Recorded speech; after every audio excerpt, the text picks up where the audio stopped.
Meu nome é Teresa. Irmã Teresa, como me conheciam. Tenho 70 anos hoje, em 2025. Mas essa história começa muito antes. Em 1979, quando eu tinha apenas 24 anos e desapareci sem deixar rastro do convento de Santa Maria da Paz, em Rio Manso, interior do Paraná. Muita gente achou que eu tinha fugido. Outros espalharam que tinha morrido. Teve até quem disse que eu tinha perdido a vocação e ido embora com algum homem da cidade. Bobagem. Mentira. A verdade é muito mais dolorosa do que qualquer um pode imaginar. Passei 28 anos desaparecida. 28 longos anos vivendo como um fantasma, com outro nome, em outro lugar, com medo até da própria sombra. Mas hoje estou pronta para contar a verdade. Toda ela. Sem tirar nem pôr. Porque algumas histórias precisam ser contadas, por mais que doam, porque o silêncio às vezes machuca mais que as palavras. Nunca fui de falar muito. Desde criança, sempre fui a quietinha, a que observava mais do que dizia. Minha mãe falava que eu tinha olhos que viam além. Talvez por isso tenha sido a única que percebeu o que estava acontecendo naquele convento. O único par de olhos que notou a sombra que crescia por trás dos sorrisos santos e das orações diárias. Entrei para o convento aos 16 anos por escolha própria. Queria servir a Deus de corpo e alma. Nos primeiros anos, encontrei exatamente o que buscava. A rotina do convento me trazia conforto. Cada minuto do dia tinha seu propósito, sua conexão com algo maior. As outras irmãs se tornaram minha família. Éramos apenas 5 no convento, todas unidas pela mesma fé. Nossa Madre Superiora, Madre Conceição, era rigorosa, mas justa. Rio Manso era uma cidadezinha onde todo mundo se conhece. O convento ficava no alto de uma colina, parte fundamental da comunidade. Foi nesse cenário que conheci o Padre Ramiro. Ele chegou à paróquia quando eu estava no meu 5º ano de convento. Um homem alto, de porte imponente, com uma voz que dominava o altar. No começo, todos o adoravam. Mas logo comecei a notar algo estranho. Sutilezas. Um olhar que durava demais. Perguntas durante a confissão que iam além do necessário. Um toque no ombro que se demorava mais do que o apropriado. Pequenas coisas que, juntas, formavam um padrão inquietante. Notei que não era só comigo. Irmã Antônia, que tinha apenas 19 anos, começou a evitar ficar sozinha com ele. O clima no convento mudou. A alegria foi dando lugar a um silêncio pesado, cheio de coisas não ditas. Madre Conceição adoeceu nessa época. Uma pneumonia grave a deixou acamada por semanas. Sem sua presença protetora, o convento parecia vulnerável. E foi exatamente nesse período que a sombra que eu vinha notando se transformou em algo muito mais escuro e assustador. Padre Ramiro passou a visitar o convento com mais frequência, usando sua autoridade para nos colocar em situações desconfortáveis. Lembro da primeira vez que presenciei algo realmente grave. Vi irmã Antônia encurralada entre a estante e o Padre Ramiro na biblioteca. Ele segurava seu pulso com força. O rosto dela estava marcado pelo medo e pela vergonha. Naquela noite, não consegui dormir. 1000 pensamentos giravam na minha cabeça. No fundo, eu sabia que algo profundamente errado estava acontecendo. Algo que contradizia tudo o que me fez escolher aquela vida. Tentei conversar com a irmã Clara, mas ela escolheu o silêncio. Foi aí que comecei a observar mais atentamente, a procurar padrões. E o que descobri me encheu de horror e indignação. O que acontecia não era um caso isolado. Era sistemático, calculado, cruel. Eu sabia que precisava fazer algo. Porque a verdadeira fé não se curva diante da injustiça. A verdadeira fé exige coragem para enfrentar o mal, mesmo quando ele vem disfarçado de santidade. O que eu não sabia era que essa decisão mudaria completamente o curso da minha vida, que me levaria a desaparecer por 28 anos, que me forçaria a abandonar tudo o que conhecia e amava, que me transformaria para sempre. O convento de Santa Maria da Paz parecia saído de um cartão postal.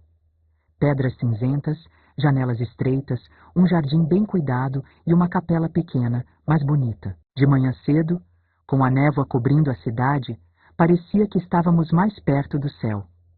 Nossa rotina era simples. Acordávamos às 5, rezávamos juntas e cada uma seguia para suas obrigações. Eu cuidava principalmente da horta e ajudava na cozinha. Ali, com a terra úmida nas mãos, me sentia realmente próxima de Deus. Irmã Margarida, com seus 65 anos, comandava a cozinha. O pão que ela fazia era divino, com a casca crocante e o miolo macio. Fazíamos mais às quartas e sábados para distribuir às famílias pobres. A gente alimenta o corpo para chegar à alma, dizia ela. Irmã Clara era nossa intelectual. Passava horas na biblioteca estudando textos religiosos. Tinha uma memória impressionante para citar trechos da Bíblia. O conhecimento é uma forma de oração, repetia sempre. Já a irmã Beatriz era pura alegria. Cuidava das crianças do catecismo que a adoravam. Um santo triste é um triste santo, dizia, com aquele riso contagiante. Irmã Antônia, a mais nova, tinha chegado apenas 6 meses antes de mim. Quieta como eu, trabalhávamos juntas na horta em silêncio confortável. E Madre Conceição era nosso pilar. Firme, exigente, mas com um coração enorme. A disciplina sem amor é tirania. Mas o amor sem disciplina é indulgência, ela costumava dizer. Nossa vida era de serviço e oração. Além dos trabalhos internos, ajudávamos a comunidade. O convento era respeitado, visto como um lugar de paz e bondade. Foi nessa vida simples que a sombra começou a se infiltrar. O padre Antônio, nosso guia espiritual por anos, foi transferido. Era um senhor gentil, quase como um avô para nós. Quando soubemos que ele iria embora, ficamos tristes, mas entendíamos. Então chegou o padre Ramiro. Lembro do primeiro dia que o vi. Estava no altar, com uma presença que dominava o espaço. Sua voz ressoava pelas paredes, forte e clara. Algo nele me causou um arrepio, mas todas pareciam impressionadas positivamente. Na primeira vez que veio ao convento, trouxe presentes. Um livro para a irmã Clara, uma imagem para a capela, sementes para a nossa horta. Na primeira confissão, suas perguntas eram diferentes, mais invasivas. Queria saber sobre minha vida antes do convento, sobre meus pensamentos impuros. As visitas dele se tornaram mais frequentes. Ele aparecia com desculpas.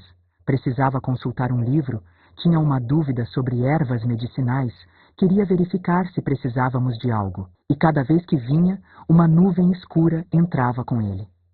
Comecei a notar padrões, como ele encontrava maneiras de ficar sozinho com as irmãs mais jovens, como seu olhar se demorava, como usava o toque de maneiras que pareciam acidentais, mas não eram. Um dia, irmã Antônia deixou cair uma ferramenta quando ouvimos a voz dele. Suas mãos tremiam tanto que tive que ajudá-la. O que ele fez com você? Perguntei. Ela apenas chorou, dizendo que ele ameaçara que ninguém acreditaria nela. Tentei falar com Madre Conceição, mas ela ficou ofendida com minhas insinuações.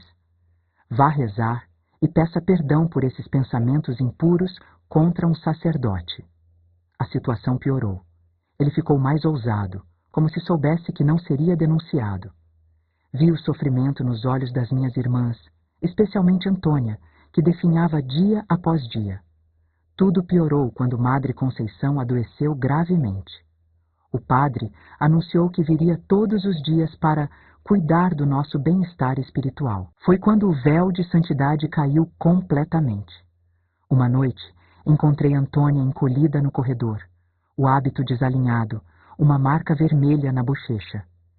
Ele disse que ninguém vai acreditar em mim. Sussurrou. Disse que sou apenas uma freira sem importância, e ele é um representante de Deus. Naquela noite, entendi que estávamos sozinhas, que ninguém viria nos salvar, que teríamos que encontrar nossa própria saída daquele pesadelo. Os muros que deveriam nos proteger agora nos mantinham presas com nosso tormento. E o homem que deveria ser nosso guia espiritual tinha se revelado o lobo disfarçado de pastor. Algo precisava ser feito. E eu, a quieta, a observadora, teria que ser quem daria o primeiro passo. Você já sentiu aquele medo que congela até a alma? Que faz seu coração bater tão forte que parece que vai quebrar as costelas? Eu senti. todo santo dia naquele convento depois que Madre Conceição adoeceu. O padre Ramiro era esperto, sabia como agir para não levantar suspeitas. Na frente de várias pessoas era todo correto, mas quando conseguia pegar uma de nós sozinha, aí o demônio dentro dele aparecia. Comecei a perceber que ele criava situações de propósito, mandava recados separados para cada irmã. Irmã Antônia, preciso discutir um assunto importante com você na sacristia. Irmã Teresa, venha à biblioteca depois das orações. Antônia, coitada, era a que mais sofria. Novinha, tinha acabado de fazer os votos definitivos, tímida demais para se defender.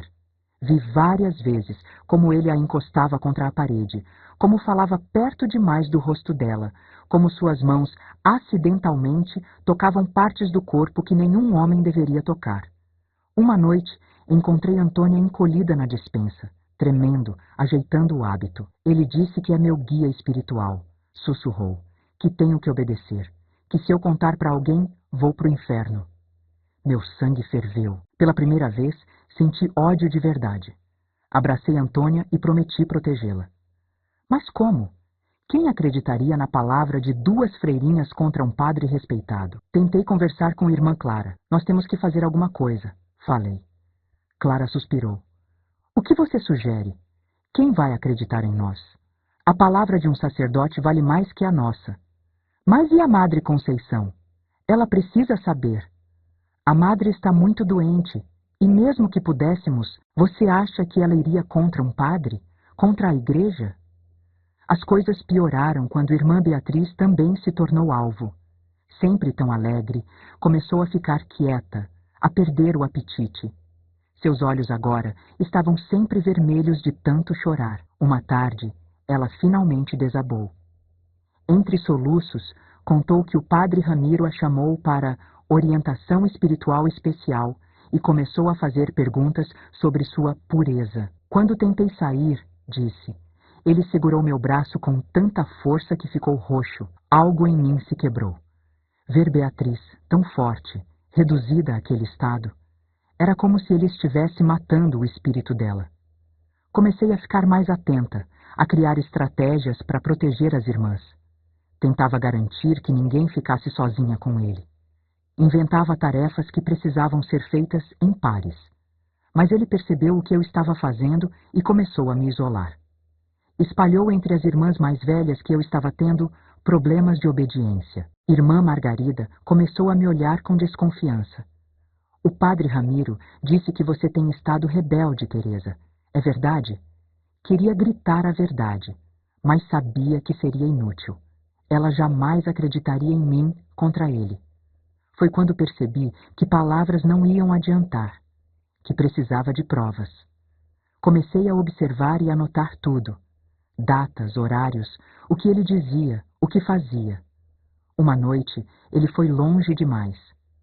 Antônia veio ao meu quarto tremendo tanto que mal conseguia ficar de pé. Seu rosto tinha marcas de dedos, seu hábito estava rasgado no ombro. Ele tentou, sussurrou, no confessionário. Disse que era penitência, que eu precisava me entregar para ele para ser purificada dos meus pecados. A raiva que senti foi como nada que já tinha experimentado. Isso acaba hoje, falei. Na manhã seguinte, usei meu dia de folga para ir à cidade. Fui direto ao escritório do bispo regional. Esperei 3 horas para ser recebida.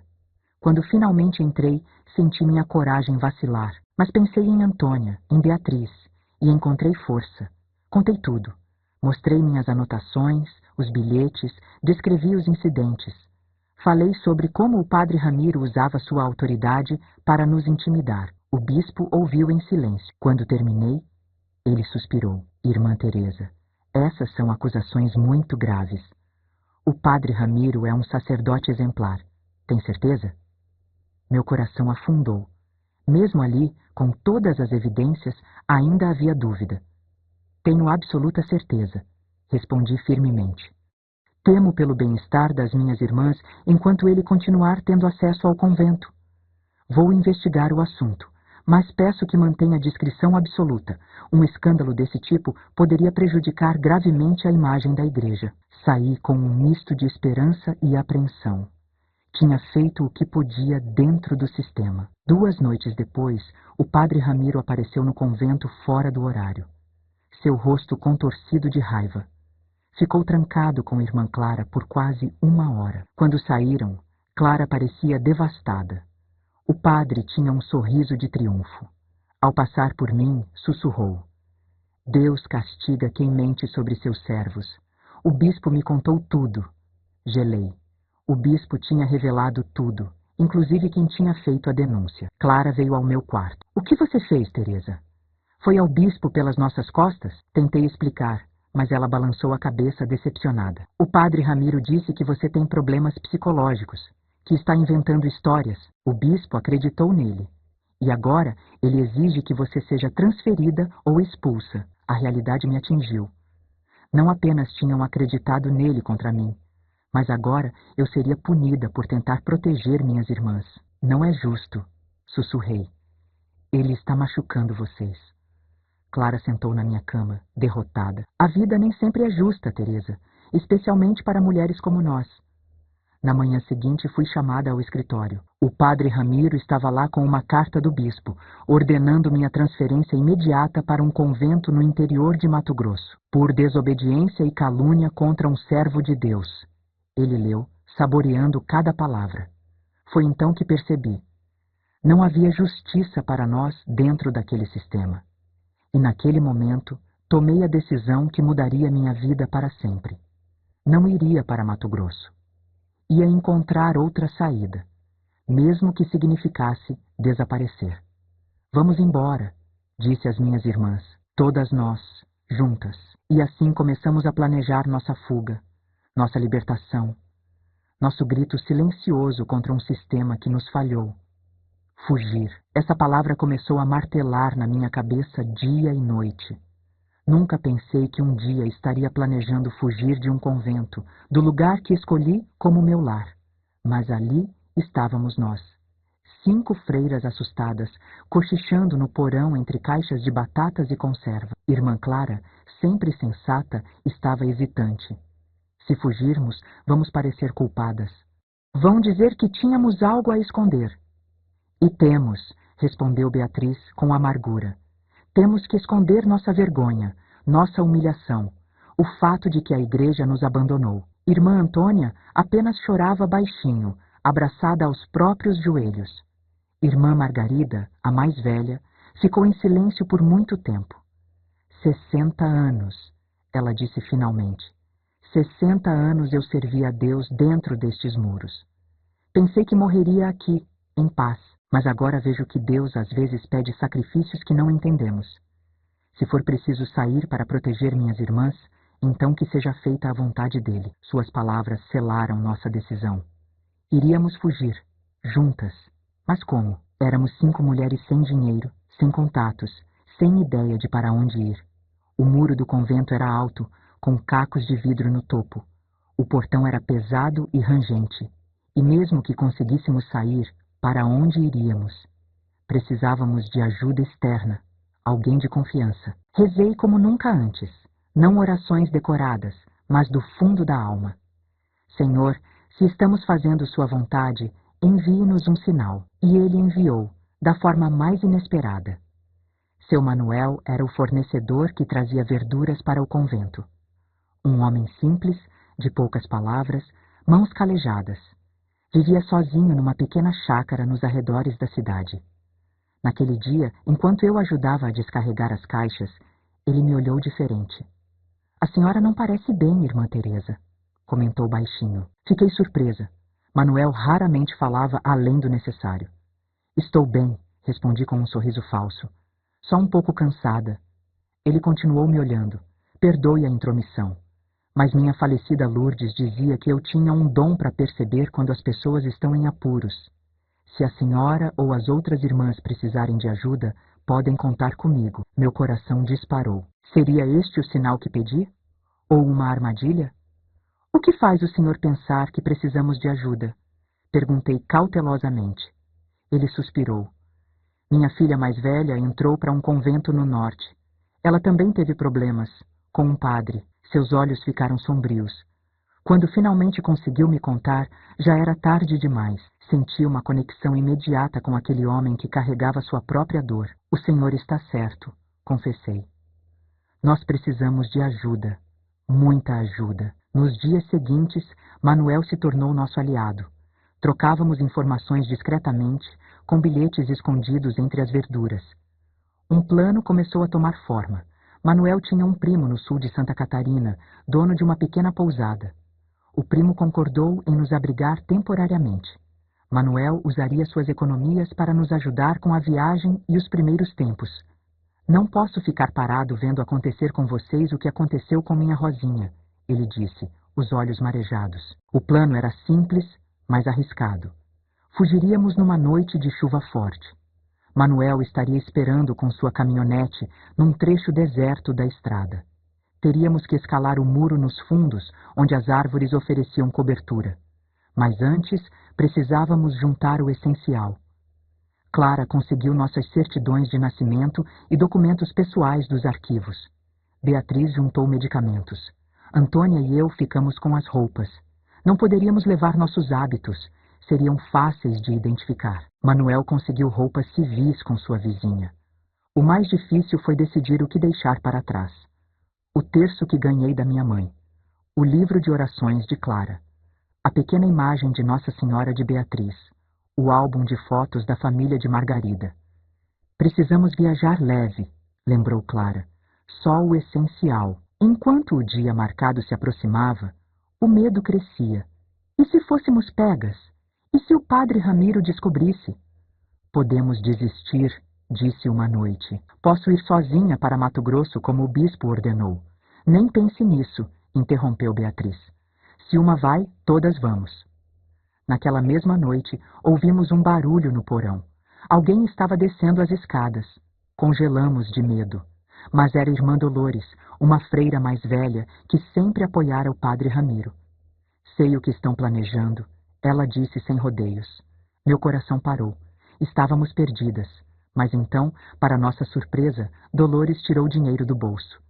Tomem, é tudo que economizei fazendo trabalhos de costura. Vai ajudar vocês no começo. Fiquei sem palavras, olhando para o dinheiro e depois para ela. Mas, por quê? Consegui perguntar. Sempre fingi acreditar nele porque tinha medo, porque sou velha demais para recomeçar, porque sou covarde. Ela suspirou. Mas vocês não. Vocês são jovens, são corajosas. Merecem uma chance de escapar deste inferno. Naquele momento, entendi que não éramos as únicas vítimas, que talvez houvesse outras, antes de nós. Abracei Irmã Dolores. Venha conosco. Ainda não é tarde. Ela secou as lágrimas. Para mim, é tarde demais. Mas rezarei por vocês todos os dias. Na noite anterior à fuga, não consegui dormir. Pensei na minha família, na minha vocação, em Deus. Será que estava fazendo a coisa certa? Se estamos fazendo sua vontade, Senhor, rezei. Por favor, nos proteja. Na manhã seguinte, Manuel deixou um bilhete entre as alfaces. Esta noite, meia-noite, choverá. O resto do dia foi um borrão de nervosismo contido. Fizemos nossas tarefas como sempre, tentando não levantar suspeitas. À meia-noite, quando o sino do convento bateu 12 vezes, ecoando acima do barulho da chuva, tiramos os hábitos e os deixamos dobrados no porão. Olhei para minhas irmãs, quase irreconhecíveis em suas roupas comuns. Não éramos mais freiras fugindo. Éramos mulheres lutando por nossa liberdade, nossa dignidade, nossa vida. Saímos pela despensa, a chuva nos encharcando em segundos. Beatriz jogou a corda de lençóis por cima do muro. Eu subi primeiro, depois ela, então Antônia, Clara e, por último, com imensa dificuldade, Irmã Margarida. Por um momento terrível, achei que ela não conseguiria. Mas então ela chegou ao topo, seus olhos brilhando com uma vitória que não tinha nada a ver com aquele muro, mas com todas as barreiras que tinha superado em sua vida. E então corremos, 5 ex-freiras na chuva, carregando apenas algumas trouxas e nossa esperança. Manuel estava lá, sua velha caminhonete escondida numa curva. 3 foram na cabine, Beatriz e eu na carroceria, debaixo da lona. E assim estávamos em movimento, deixando para trás o convento, a cidade, nossa vida anterior. O que não sabíamos, então, era o quão longo seria o caminho pela frente. Que nosso desaparecimento causaria um escândalo, que seríamos procuradas, que nossos nomes seriam manchados. Não sabíamos que passaríamos 28 anos escondidas, vivendo vidas que não eram nossas, carregando um segredo pesado demais. Mas naquela noite, encolhida na carroceria de uma caminhonete velha, eu me senti mais próxima de Deus do que jamais tinha me sentido dentro daqueles muros santos. Aquela noite de 17 de setembro de 1979 ficou marcada na minha alma. A chuva caía forte, transformando a terra em barro escorregadio. Os trovões abafavam nossos passos apressados e o bater descompassado dos nossos corações. Estávamos apavoradas.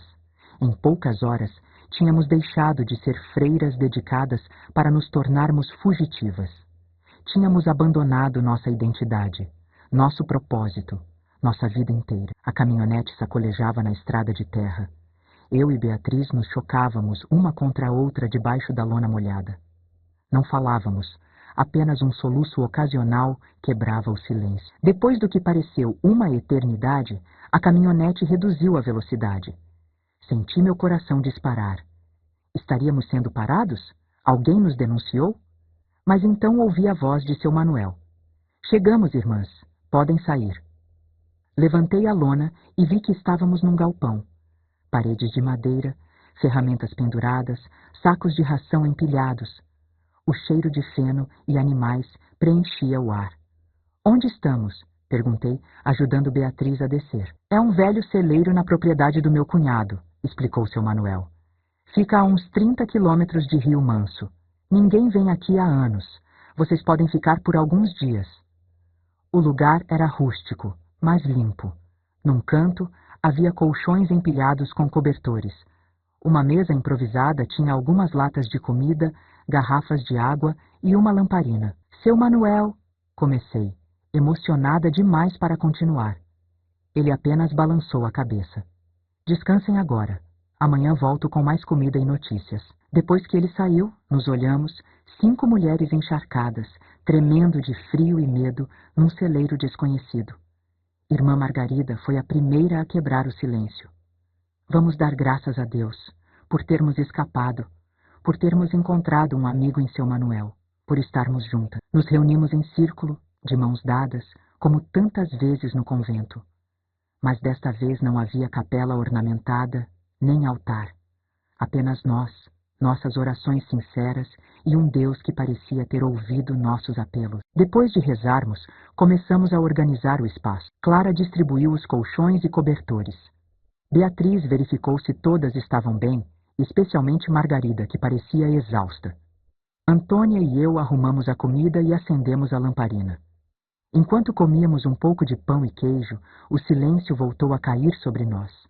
Cada uma perdida em seus próprios pensamentos. O que vamos fazer agora? Perguntou Antônia finalmente, sua voz quase um sussurro. Vamos para a pousada do primo de seu Manuel, em Santa Catarina, respondeu Clara. Lá decidiremos o próximo passo. E depois? Não podemos ficar fugindo para sempre. Um dia de cada vez, Antônia, disse suavemente. Primeiro, precisamos nos afastar o suficiente para estarmos seguras. Naquela primeira noite, dormi muito pouco. Cada barulho me fazia sentar assustada, certa de que tínhamos sido descobertas. Pela manhã, acordei com um cheiro de café. Irmã Margarida, sempre a primeira a levantar, tinha acendido um pequeno fogareiro e preparava café ralo. Bom dia, Teresa. Ela sorriu, me oferecendo uma caneca fumegante. Dormi como não dormia em anos, sem medo. Aquela simples frase me atingiu como um raio. Era verdade. Apesar dos perigos, pela primeira vez em muito tempo, tínhamos dormido sem o medo constante do que o padre Ramiro poderia fazer. Uma a uma, as outras foram acordando. Dividimos o café e o resto do pão, esperando pelo retorno de seu Manuel.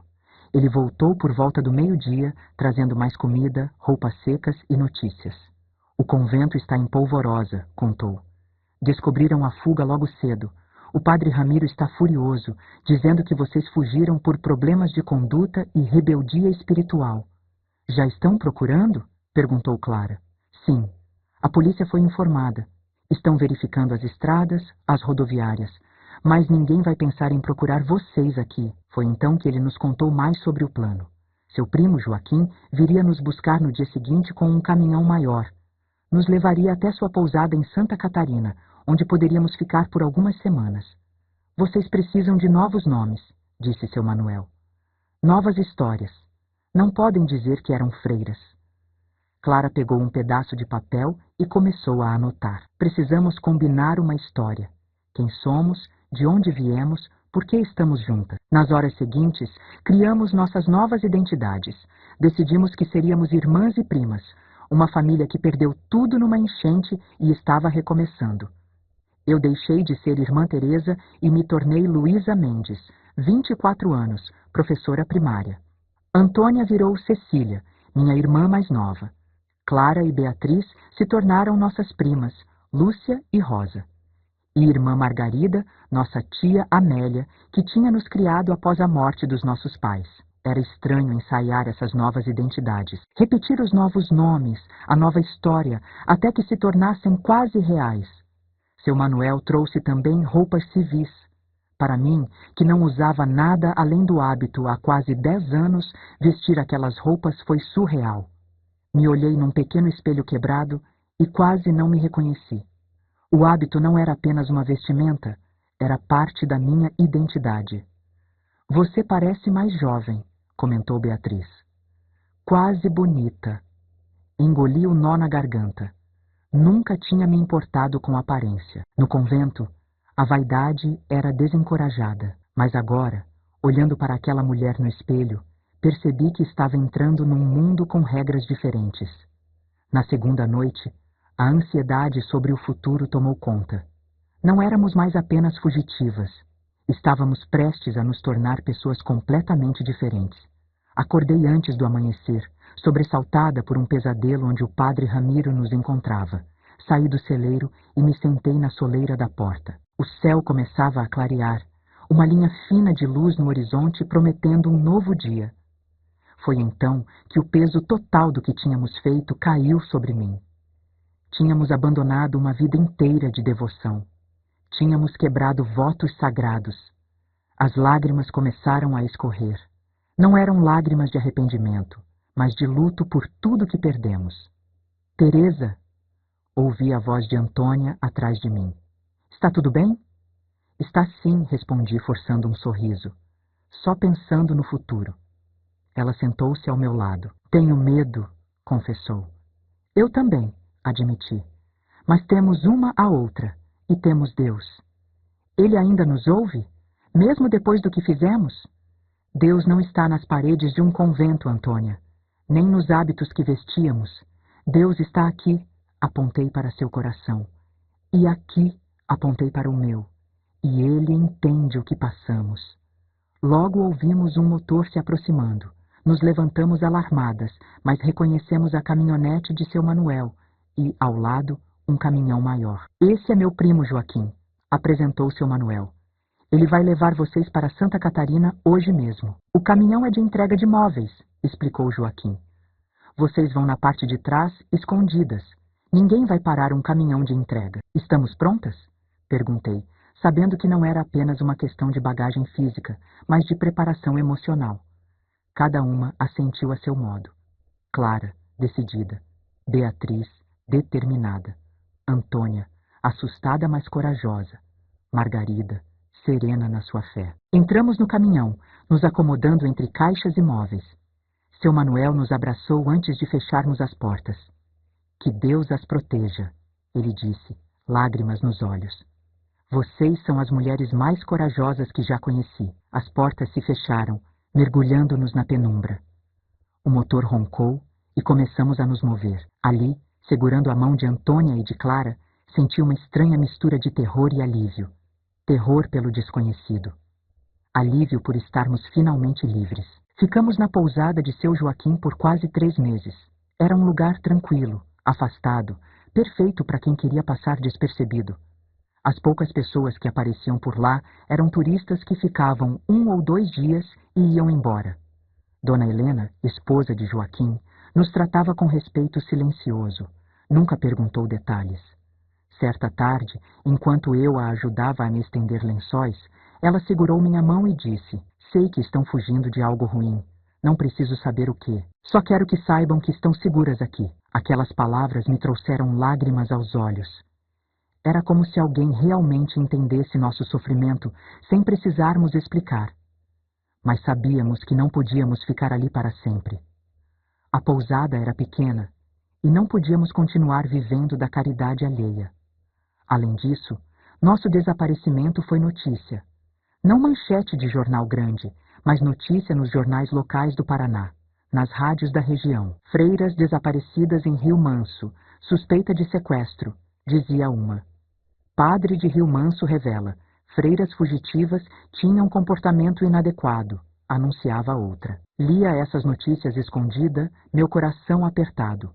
O padre Ramiro estava nos desacreditando, pintando-nos como rebeldes, problemáticas, indignas. Foi numa dessas notícias que soubemos que a Madre Conceição tinha falecido. Não pela pneumonia, que estava melhorando, mas por um ataque cardíaco depois de saber da nossa fuga. Nos sentimos culpadas pela morte dela, mesmo sabendo que a verdadeira culpa era do homem que nos forçou a fugir. "Não podemos voltar", disse Clara. "Agora vão dizer que matamos a madre com nosso comportamento." Com a ajuda de Joaquim e Helena, conseguimos documentos novos. Não pergunte como. Há coisas que é melhor não saber. De repente não éramos mais as irmãs Teresa, Clara, Beatriz, Antônia e Margarida. Éramos Luísa, Lúcia, Rosa, Cecília e Amélia. Uma família comum, com uma história comum. Joaquim tinha um amigo em Florianópolis que precisava de funcionárias para sua pequena fábrica de confecções. O trabalho era simples, costurar uniformes, mas pagava o suficiente para sobrevivermos. E o mais importante, o amigo não faria perguntas. Assim, depois de 3 meses na pousada, nos mudamos para Florianópolis. Alugamos uma casa simples nos arredores, longe do centro, longe de olhares curiosos. A adaptação foi difícil. Nenhuma de nós tinha experiência com a vida secular moderna. Coisas simples como usar um telefone público, andar de ônibus, ir ao supermercado, tudo parecia complicado. Lembro da primeira vez que precisamos ir ao banco abrir uma conta. Fiquei tão nervosa que quase desmaiei na fila. Clara era a mais corajosa, sempre enfrentando o desconhecido primeiro. Beatriz tinha um talento natural para se adaptar. Antônia, tão jovem, aprendia rápido, e Margarida lutava bravamente apesar da idade. O trabalho na fábrica era cansativo, mas reconfortante. Havia algo nos movimentos da costura que acalmava a mente. E pela primeira vez, sentíamos que estávamos contribuindo para nosso próprio sustento. Aos poucos, estabelecemos uma nova rotina, e embora tivéssemos fugido fisicamente da igreja, nossa fé permanecia. Todas as noites, nos reuníamos para rezar. Não as orações formais, mas conversas sinceras com Deus. O tempo foi passando, meses viraram anos. Florianópolis começou a parecer familiar. A fábrica cresceu, e com ela, nossos salários. Conseguimos nos mudar para uma casa maior. Fizemos alguns amigos, sempre mantendo certa distância, sempre escondendo partes cruciais da nossa história. O dono da fábrica, seu Antônio, promoveu Clara a supervisora da produção depois de 3 anos. O salário melhor ajudou bastante, especialmente porque Margarida estava ficando mais frágil.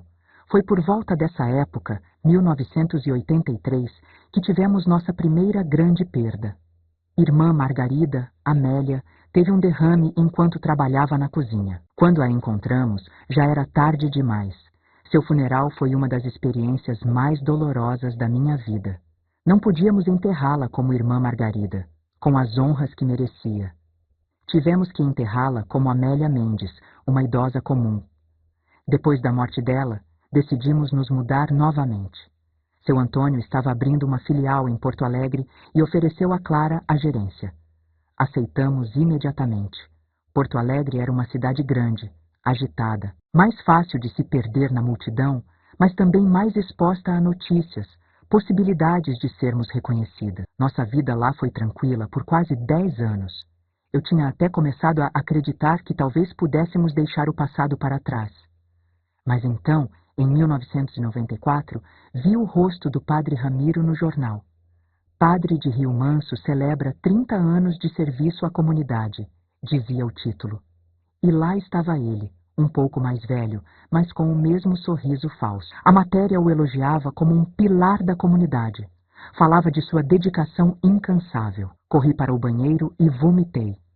Ele não apenas tinha escapado de qualquer consequência, como tinha prosperado.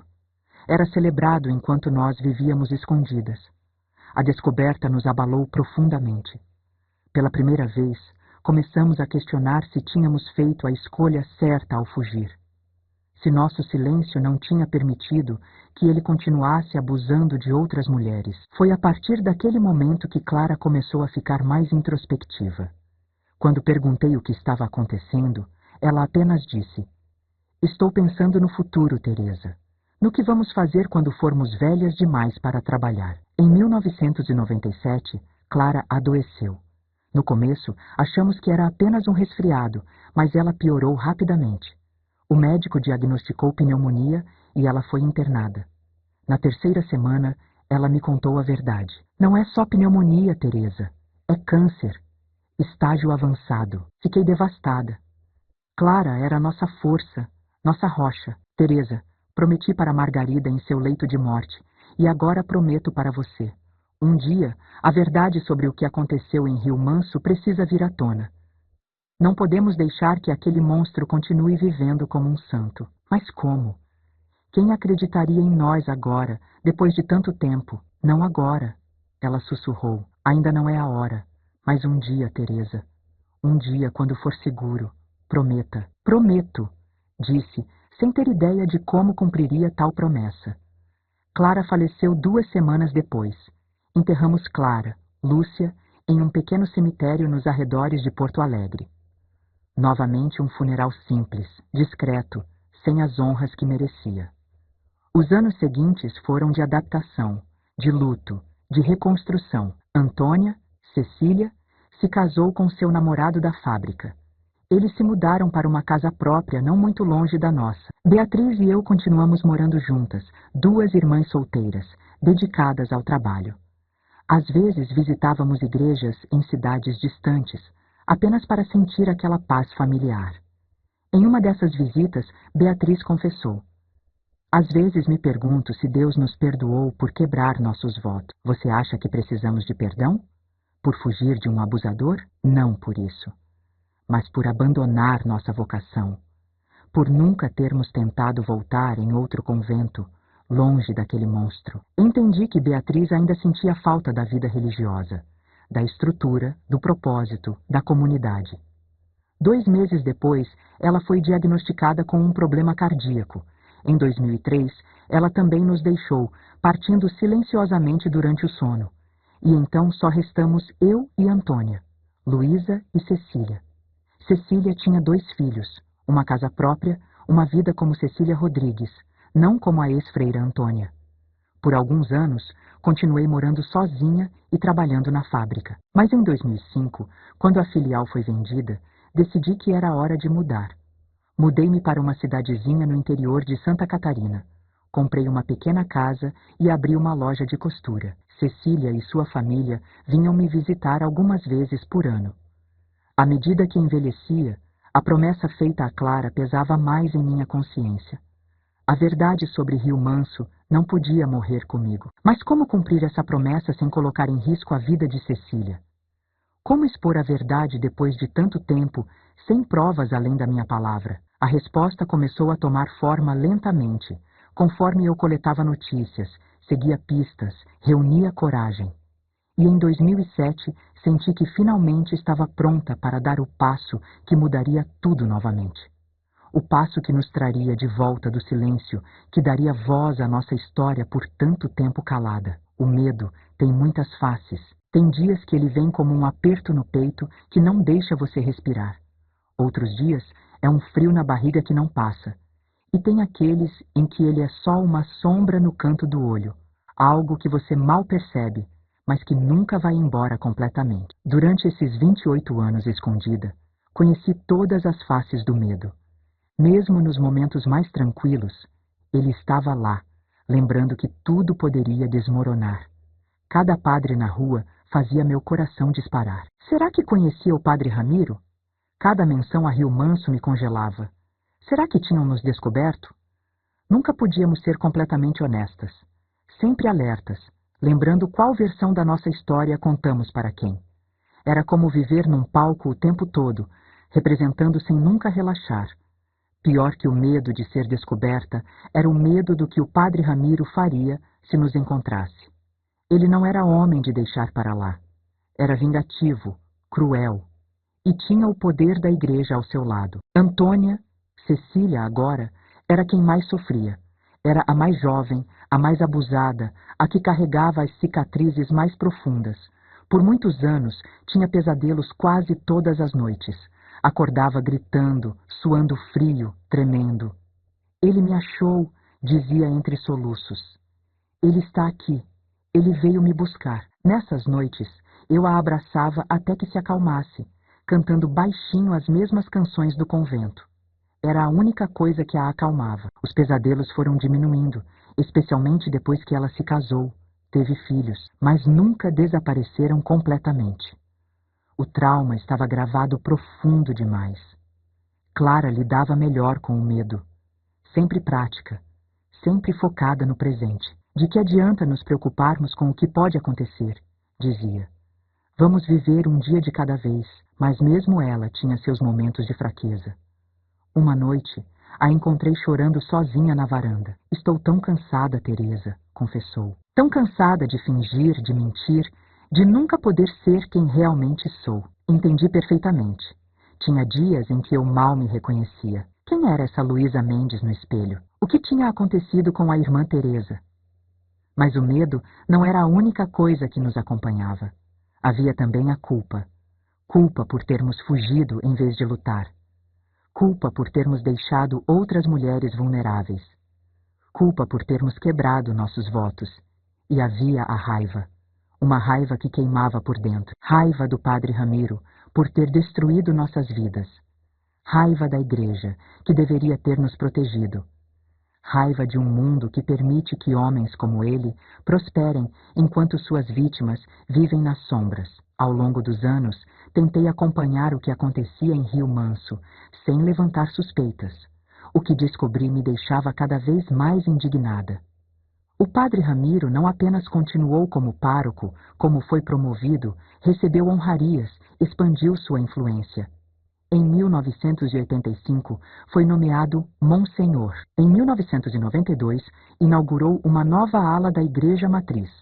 Em 2000, recebeu o título de cidadão honorário. E o pior, em 2004, foi indicado para dirigir um pequeno seminário, onde jovens rapazes se preparavam para ser padres. Enquanto isso, o que diziam sobre nós? Nas raras menções ao caso das freiras desaparecidas, éramos retratadas como rebeldes, ingatas, desequilibradas. Alguns sugeriam que tínhamos fugido com homens. Outros insinuavam que tínhamos roubado dinheiro do convento. Ninguém, absolutamente ninguém, sugeriu a verdade. Que tínhamos fugido para escapar de um predador. E o convento, depois da morte de Madre Conceição, foi assumido por uma nova superiora. O número de freiras diminuiu gradualmente.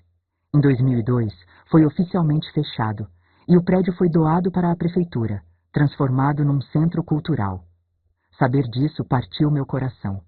Aquele lugar tinha sido meu lar, meu refúgio, antes do padre Ramiro chegar. Por essa época, comecei a ter sonhos recorrentes com a Madre Conceição. No sonho, ela estava no jardim, ao lado da estátua de Nossa Senhora. Por que vocês não me contaram? Perguntava, a voz quebrada. Por que não confiaram em mim? Acordava chorando. Se tivéssemos confiado nela desde o começo, se tivéssemos sido mais insistentes, talvez tudo tivesse sido diferente. Talvez ela não tivesse morrido daquele jeito, achando que suas freiras a tinham abandonado. Depois da morte de Beatriz, em 2003, esses pensamentos ficaram mais frequentes. Estava cansada de carregar sozinha o peso daquele segredo. Cansada de ver o padre Ramiro prosperando enquanto minhas irmãs morriam uma a uma, longe de casa. Uma noite, depois de sonhar com a madre, peguei o caderno que Clara tinha me deixado. tinha guardado por anos, sem coragem de abri-lo. Mas agora, finalmente removi o cadeado e virei as páginas amareladas. O que encontrei me deixou sem fôlego. Clara tinha documentado tudo. Datas, horários, incidentes de abuso, nomes de outras freiras, antes de nós, que tinham sofrido nas mãos do padre Ramiro.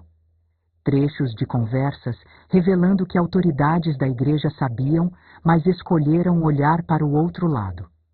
Nas últimas páginas, Clara tinha escrito uma espécie de testamento. Teresa, minha querida irmã.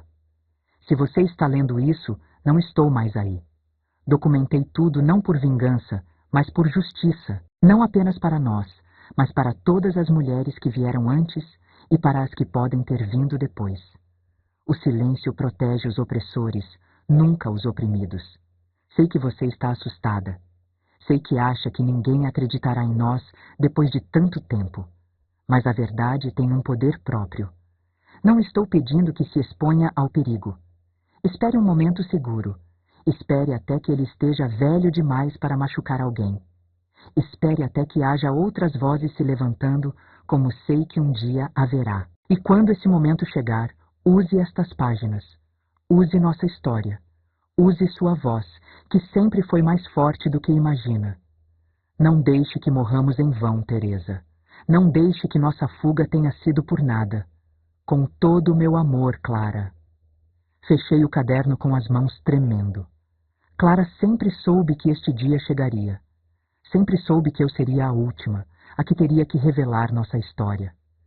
Depois daquela noite, comecei a me preparar. Conversava com Cecília nas raras vezes em que nos víamos, tentando entender se ela estaria pronta para enfrentar o passado.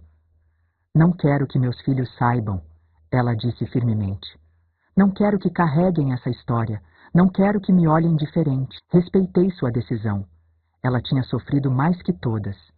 Tinha direito à sua paz. Então farei sozinha, decidi, quando for a hora certa.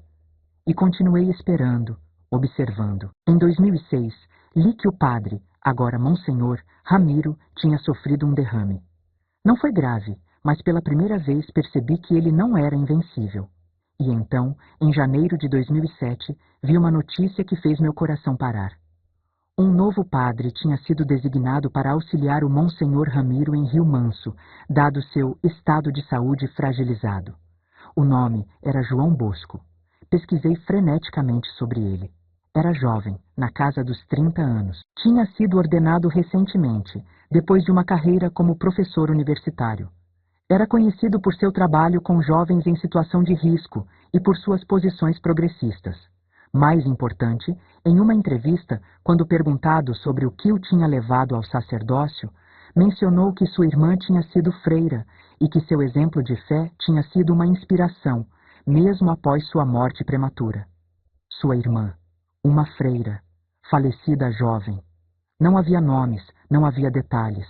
Poderia ser coincidência. Mas algo dentro de mim dizia que não era. Precisava descobrir mais sobre esse padre João Bosco. Precisava saber se ele poderia ser um aliado, alguém que acreditaria na nossa história. Foi aí que tomei a decisão mais difícil desde aquela noite chuvosa em que pulamos o muro do convento. Decidi voltar a Rio Manso. Decidi enfrentar o passado que tinha fugido por quase 3 décadas. Meu nome verdadeiro não é Luísa Mendes. Comecei, assim que o padre João Bosco fechou a porta do escritório. Meu nome é Teresa, irmã Teresa do convento de Santa Maria da Paz. Ele franziu a testa confuso, e então seus olhos se arregalaram. A freira desaparecida? De 1979? Assenti, meu coração disparado. Não havia volta. Mas isso é incrível, ele exclamou, indicando uma cadeira. Todos achavam que você e as outras estavam mortas. É uma das grandes histórias misteriosas dessa cidade. Não morri, respondi. Fugi. Todas nós fugimos. E agora voltei para contar a verdade sobre por que fugimos. Estou ouvindo, disse ele atento. Respirei fundo e comecei a contar. Falei sobre os primeiros anos felizes no convento, sobre a chegada do padre Ramiro. Sobre como ele transformou nosso refúgio em um lugar de medo e abuso. Contei sobre suas investidas contra Antônia, contra Beatriz, contra todas nós. sobre como tentei denunciá-lo ao bispo e fui desacreditada, sobre a fuga desesperada na noite de chuva. Enquanto falava, observava suas reações.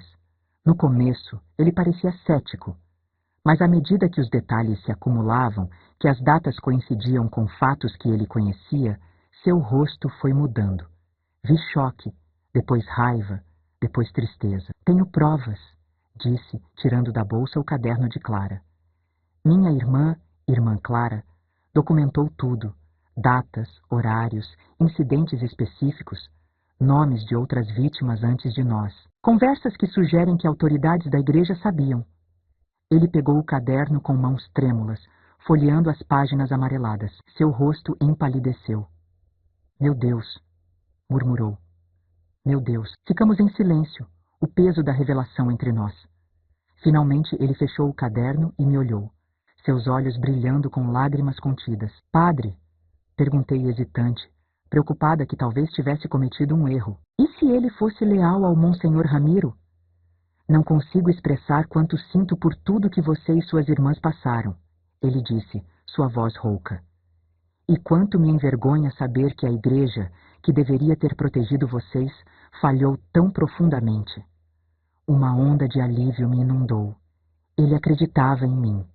Depois de tantos anos tendo minha história negada, desacreditada, distorcida, finalmente alguém da igreja acreditava em mim. Obrigada.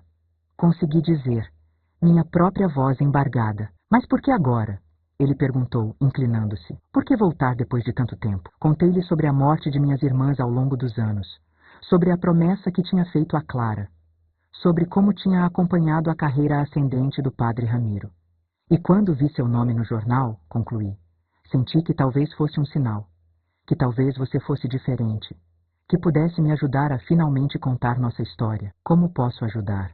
Perguntou ele. Expliquei que queria justiça, não apenas para mim e minhas irmãs, mas para qualquer outra pessoa que o padre Ramiro pudesse ter machucado ao longo dos anos.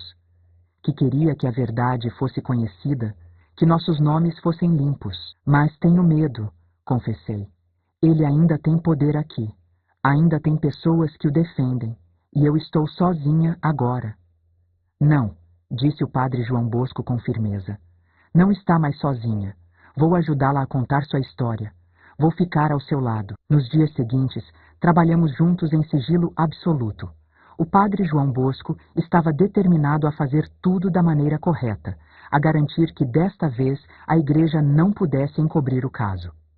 Ele entrou em contato com um amigo na diocese, um bispo mais jovem conhecido por enfrentar questões de abuso dentro da igreja. Juntos, documentaram meu testemunho, examinaram o caderno de Clara, buscaram registros antigos. O Monsenhor Ramiro, felizmente, estava afastado temporariamente, tendo ido à capital para um tratamento médico. Isso nos deu o tempo e o espaço que precisávamos. Em um desses dias, enquanto revisávamos velhos registros no arquivo da paróquia, descobri algo chocante. Uma carta datada de 1977, 2 anos antes da nossa fuga, de uma antiga superiora para o bispo da época. A carta falava sobre preocupações com o comportamento do padre Ramiro com as jovens freiras. Pedia, em termos velados, que ele fosse transferido para uma posição que não envolvesse contato direto com mulheres religiosas. O bispo tinha respondido à margem. Questão resolvida internamente. E então arquivado a carta, sem tomar qualquer ação real. Eles sabiam, sussurrei, segurando o papel com mãos trêmulas. Eles sabiam antes mesmo de nós, e não fizeram nada. A igreja cometeu muitos erros, disse o padre João Bosco, colocando uma mão no meu braço. Erros graves, imperdoáveis. Mas hoje estamos tentando fazer melhor. Uma semana depois, ele me levou para um encontro com o bispo auxiliar Mateus, seu amigo confiável. Era um homem de meia idade, com olhos bondosos e expressão séria. Ouviu minha história inteira sem interromper. Quando terminei, ele fez algo que me deixou atônita. Levantou-se, veio até mim e se ajoelhou. Irmã Teresa, ele disse, a voz embargada. Em nome da igreja que falhou com você e suas irmãs, peço seu perdão. Não temos desculpas, apenas vergonha e arrependimento. Fiquei sem palavras, lágrimas escorrendo pelo meu rosto. Depois de 28 anos fugindo, escondendo, temendo, finalmente alguém com autoridade na igreja reconhecia nosso sofrimento. O que acontece agora? Perguntei quando recuperei a voz. O bispo explicou que, com as evidências reunidas, teriam que abrir uma investigação oficial sobre o Monsenhor Ramiro, que eu teria que depor formalmente, que seria difícil, que haveria pessoas que não acreditariam em mim. Mas estaremos ao seu lado, ele garantiu. Não cometeremos os mesmos erros do passado. Foi então que o padre João Bosco perguntou sobre Antônia. Antônia está viva, confessei após hesitar. Mas construiu uma nova vida, com um novo nome. Tem família, filhos. Não quer ser envolvida nisso. Ambos assentiram. Respeitaremos sua escolha, assegurou o bispo. Seu nome não será mencionado sem sua permissão. Na manhã seguinte, aconteceu o encontro que eu temia há décadas. O Monsenhor Ramiro tinha retornado e queria falar urgentemente com o padre João Bosco. Alguém tinha visto o padre jovem vasculhando os arquivos antigos. Estávamos no escritório, eu, o padre João Bosco e o bispo Mateus, quando o Monsenhor Ramiro entrou sem bater. Ele parou, olhando confuso para o bispo, que não esperava. E então seus olhos pousaram em mim. Por um momento, não houve reconhecimento. Afinal, eu era uma mulher de meia idade agora, com cabelos grisalhos e rugas. Mas então, algo. Quando terminei de falar naquela noite no centro comunitário, o silêncio era tão profundo que dava para ouvir até a respiração das pessoas. Contei tudo, sem rodeios. Os abusos do padre Ramiro, nossa tentativa frustrada de buscar ajuda, a fuga desesperada, os 28 anos escondidas com nomes falsos. Falei das minhas irmãs que já tinham partido, Margarida, Clara e Beatriz, que morreram carregando o segredo, que foram enterradas com nomes que não eram os deles. Falei da promessa que fiz a Clara de que um dia a verdade seria conhecida. Não mencionei Antônia. Para todos, eram apenas 4 freiras na minha história, não 5. Era uma pequena mentira dentro de uma grande verdade, e sei que Deus entenderia. Quando terminei, olhei para aquele mar de rostos. Alguns choravam abertamente, outros pareciam em choque. Uns poucos, principalmente os mais velhos, que conheciam o Monsenhor há décadas, mostravam incredulidade, até raiva. Foi Dona Teresa Moreira, a professora aposentada que todos respeitavam, quem quebrou o silêncio. Levantou-se lentamente e disse em voz alta: Eu acredito em você, irmã Teresa. E sinto muito que ninguém tenha acreditado antes. Outras vozes começaram a se juntar. Um homem de meia idade contou que sua irmã tinha sido noviça no convento antes de nós, e saiu de repente, sem explicação. Nunca mais foi a mesma. Nunca mais entrou numa igreja. Uma senhora idosa confessou que tinha ouvido rumores sobre o comportamento do padre Ramiro anos atrás, mas os ignorou porque não era possível. Ele era um homem de Deus. Agora, entre lágrimas, percebia seu erro. Aos poucos, mais pessoas compartilharam suas observações. Pequenos eventos que juntos formavam um padrão inegável. O padre Ramiro não era o santo que fingiu ser. Claro, nem todos foram convencidos. Algumas pessoas saíram irritadas, murmurando que era tudo mentira, que eu era apenas uma mulher perturbada querendo atenção. Outros ficaram em silêncio. E isso era compreensível. O Monsenhor Ramiro tinha sido figura central na vida de Rio Manso por quase 30 anos. Nos dias seguintes, a notícia se espalhou como fogo em palha seca. Jornais locais cobriram a história, primeiro com cautela, depois com mais detalhes, à medida que mais provas surgiam. Uma repórter da capital veio me entrevistar, e sua matéria foi reproduzida em vários outros veículos. O Monsenhor Ramiro entrou com um processo por difamação. Negou tudo, me chamou de mentirosa, disse que era uma conspiração para manchar sua reputação. Seus advogados argumentaram que era conveniente eu aparecer com essas acusações quando muitas testemunhas já estavam mortas. Mas ele não contava com a quantidade de evidências que tínhamos. O caderno de Clara, a carta de Irmã Dolores, os registros antigos e, o mais importante, o crescente número de outras vítimas que começaram a falar, inspiradas pela minha coragem ou loucura, como alguns chamavam. Ex-freiras, mulheres da comunidade que tinham sido assediadas durante a confissão, até mesmo ex-seminaristas que falaram de castigos estranhos e humilhações. O caso foi ficando cada vez mais forte, cada vez mais público. A igreja, pressionada tanto internamente quanto externamente, não teve escolha a não ser levar a investigação a sério. 2 meses depois, o Monsenhor Ramiro foi oficialmente afastado.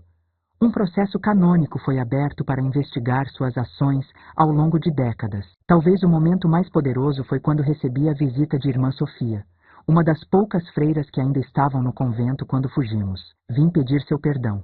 Ela disse assim que a convidei para entrar. Eu sabia. Não tudo, mas suspeitava. E não fiz nada. Tinha medo. Tinha vergonha. E por causa do meu silêncio, você e as outras sofreram. Abracei aquela senhora frágil, cujos ombros tremiam com soluços, e chorei junto com ela. Não havia raiva no meu coração, apenas a compreensão de como o sistema nos falhou a todas. Rio Manso estava sendo forçada a confrontar uma verdade dolorosa. Foi um processo difícil. Houve dias em que recebi tantas mensagens de apoio que mal conseguia ler todas. E houve noites em que precisei de proteção policial porque alguém tinha deixado ameaças na minha porta.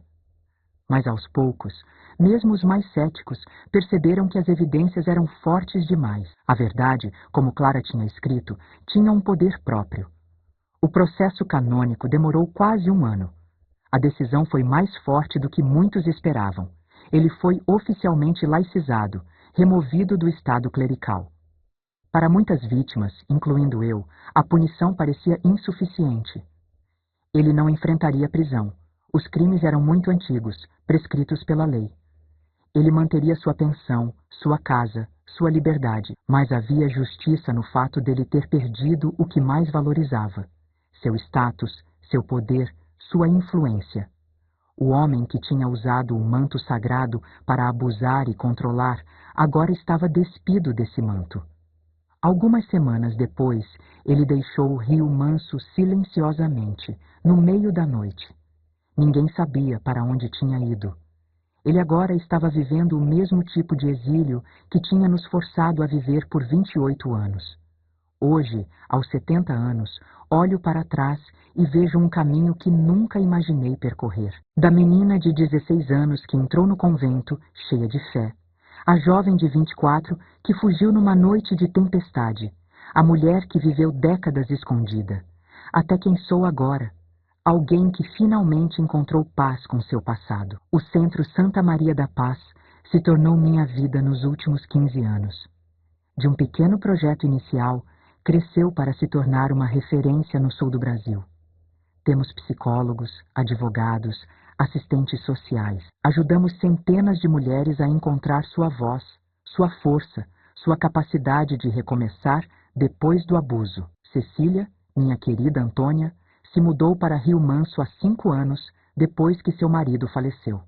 Seus filhos estavam crescidos, e ela quis passar seus últimos anos perto de mim, sua verdadeira família. Agora trabalha comigo no centro, especialmente com as mulheres mais jovens, que veem nela um exemplo vivo de que é possível construir uma vida feliz mesmo depois do trauma mais profundo. O padre João Bosco continua sendo o pároco, recusando promoções. Meu lugar é aqui, ele sempre diz, onde posso ver diariamente o impacto real do meu trabalho. Nos tornamos grandes amigos ao longo dos anos, parceiros na missão de transformar o antigo convento num lugar de cura. O Monsenhor Ramiro faleceu num asilo em Minas Gerais, longe de tudo e de todos. Dizem que morreu sozinho, que ninguém foi ao seu enterro. Não senti alegria com a notícia, apenas uma estranha sensação de fechamento, como se um capítulo final tivesse sido escrito. Às vezes, quando caminho pelos jardins do centro e vejo os 5 bancos de pedra com nossos nomes, Margarida, Clara, Beatriz, Antônia e Teresa, sinto a presença das minhas irmãs que partiram. Quase posso ouvir o riso de Beatriz, a voz calma de Clara, sentir as mãos enrugadas de Margarida. E sei, com uma certeza que vai além da razão, que elas estão em paz, que nosso sofrimento não foi em vão, que nossa história está ajudando outras a encontrar sua própria voz. O que aprendi em toda essa jornada? Tantas coisas que nem sei por onde começar. Talvez a lição mais importante seja sobre a natureza da fé verdadeira. Quando entrei para o convento, achava que fé significava seguir regras, obedecer autoridades, aceitar sem questionar. Foi esse entendimento limitado que permitiu que o padre Ramiro e tantos outros abusassem de seu poder. Agora, entendo que a verdadeira fé é muito mais profunda, muito mais desafiadora. É ter coragem de questionar quando algo parece errado, mesmo que venha de uma figura de autoridade. É confiar em sua própria voz interior, esse sussurro divino que nos guia para a verdade. É acreditar que Deus está mais interessado em justiça e amor do que em hierarquias e aparências. Aprendi também sobre a natureza da maldade e como ela prospera no silêncio. O padre Ramiro não era um monstro saído do nada. Era um homem comum corrompido pelo poder, pela falta de supervisão, pela cultura de medo que existia dentro da igreja. E ele continuou abusando por tanto tempo porque ninguém falava, porque as vítimas eram silenciadas, porque as testemunhas olhavam para o outro lado, porque a instituição priorizava sua reputação acima da verdade. Por isso, sempre digo às mulheres no centro, sua voz é sua arma mais poderosa. Use-a, mesmo que trema, mesmo que seja apenas um sussurro no começo. Use-a. Aprendi sobre o poder da comunidade e da solidariedade. Sozinhas, nenhuma de nós teria sobrevivido. Juntas, encontramos força. E foi graças à bondade de estranhos que conseguimos recomeçar. Da mesma forma, foi graças a uma nova comunidade de apoio que finalmente revelei a verdade e encontrei alguma justiça e paz. Ninguém supera o trauma sozinho. Ninguém encontra cura em isolamento.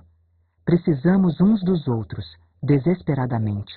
E aprendi sobre perdão.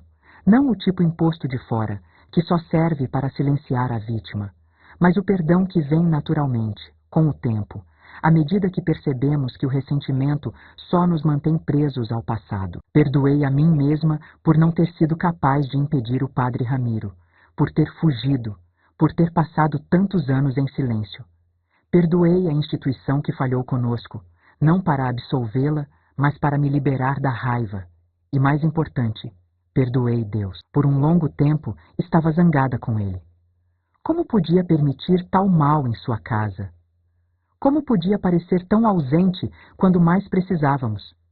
Agora entendo que Deus estava presente o tempo todo, na coragem que encontramos para fugir, na bondade das pessoas que nos ajudaram, na força que descobrimos dentro de nós. Deus nunca nos prometeu uma vida sem sofrimento, apenas que estaria conosco em meio a ele. Aprendi que a dor ensina, mas a fé sustenta. Esta frase tem sido meu mantra. A dor pode nos destruir ou nos ensinar, mas é a fé, não a fé cega, mas a fé questionadora, a fé que busca a verdade, que nos sustenta nas noites mais escuras. Muitos me perguntam se ainda me considero uma freira. Minha resposta é sempre a mesma. Nunca deixei de ser Irmã Teresa no meu coração. Os votos que fiz aos 16 anos, pobreza, castidade, obediência, ainda os mantenho à minha maneira. Não por obrigação, mas por escolha. E quanto à obediência? Bem, aprendi que a verdadeira obediência não é a um homem ou a uma instituição, mas a voz de Deus dentro de nós, ao chamado da verdade e da justiça. Se há uma mensagem que gostaria de deixar, é esta. Nunca é tarde demais para a verdade. Nunca é tarde demais para a justiça. Nunca é tarde demais para a cura. Por 28 anos, carreguei um segredo que me consumia. Por 28 anos, vivi na sombra, com medo, com vergonha. Mas então encontrei coragem para falar, para enfrentar o passado. E nesse ato encontrei não apenas justiça, mas libertação. Então, se você está carregando um segredo pesado, saiba que não está sozinho, que sua voz importa, que sua verdade merece ser ouvida. E foi assim, minha filha, que a vida me mostrou que a gente só aprende do jeito mais difícil. Mas se você escutou até aqui, comenta. Porque eu tô viva e ainda quero saber o que você pensa.